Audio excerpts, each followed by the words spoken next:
It started in Miami at Jake Paul's fight. That's where it all started. Remember I was super sick and I didn't want to go out? Oh, I do remember that. Yeah. That's whenever it started for me, and then I gave it to him, and that's what he was sick with like last week.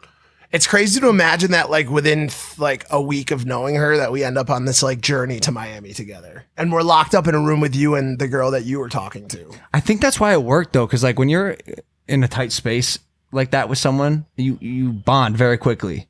You know, we had no choice. Spending a lot of time together. Yeah, exactly. Like I even walked in on you guys having sex once, and I say walked in, but I was in the kitchen. We had sex for the first time on that trip.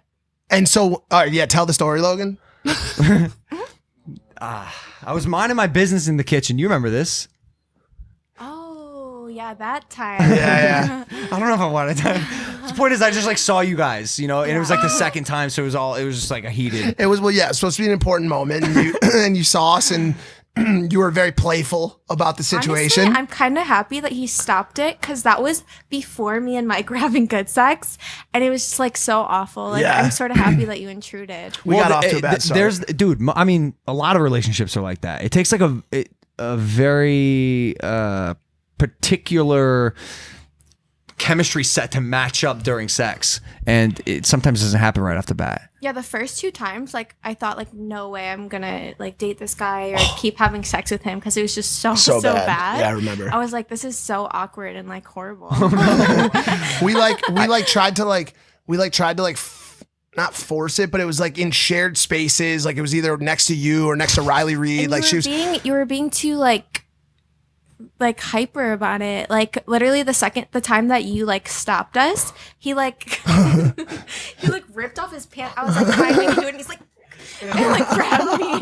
Well, because it was like he hadn't had sex ever in his life. Well, in Mike's defense, he was probably pretty fucking excited. Like, Lana, you are the #1 porn star in the world. I'm sure people come in with expectations for like what you're gonna do and what you're capable of. And I don't do any of that. Like honestly, probably the first few times you have sex with me as well, like I'm not gonna be enthusiastic about it or do anything special because I don't like you enough yet.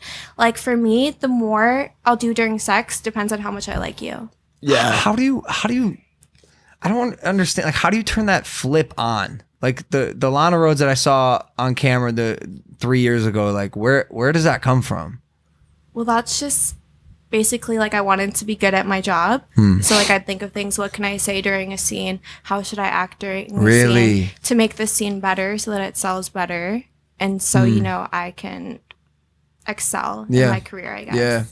But did it feel like did you enjoy it?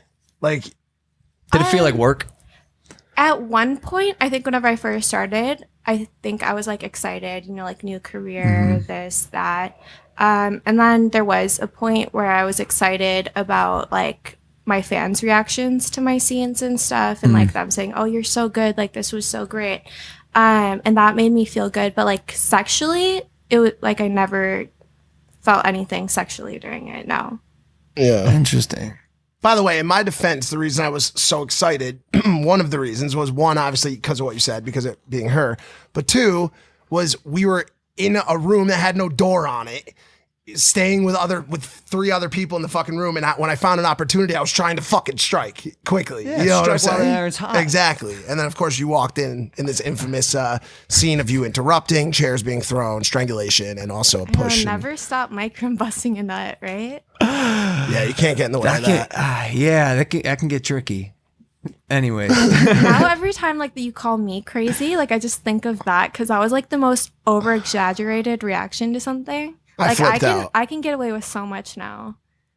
I don't know if that's true. I don't know. But that was like insane. Like, but that was also between him and I. That was all, and I pushed him. Like I assaulted my friend. Yeah, but even before that, he was so mad. Like you went from 0 to 100. No. He went from frustrated to very, very angry because I pushed him. Yeah, I think it became like 2 men just going at it. Yeah. I think that was the closest I've been to getting to actually getting. You guys' getting. worst fight?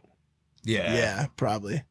I've never seen him like that. So I felt like you guys were fighting a lot, like on that trip, and then now it's like settled down. Close quarters. Yeah. We're living in the same room together. Like that was tough. Even like the day before that, you guys were like clashing. Like I don't think people understand the balance of being friends, business partners, vlog partners, podcast partners. Like I think people like watch the show turn on and they're like, this is their relationship. Like you guys see the tip of the iceberg of what this relationship is. The other 99.9% of it, unfortunately, is underwater. It's like, even with us fully exploiting ourselves, like, they don't know the daily back and forth of, problems we're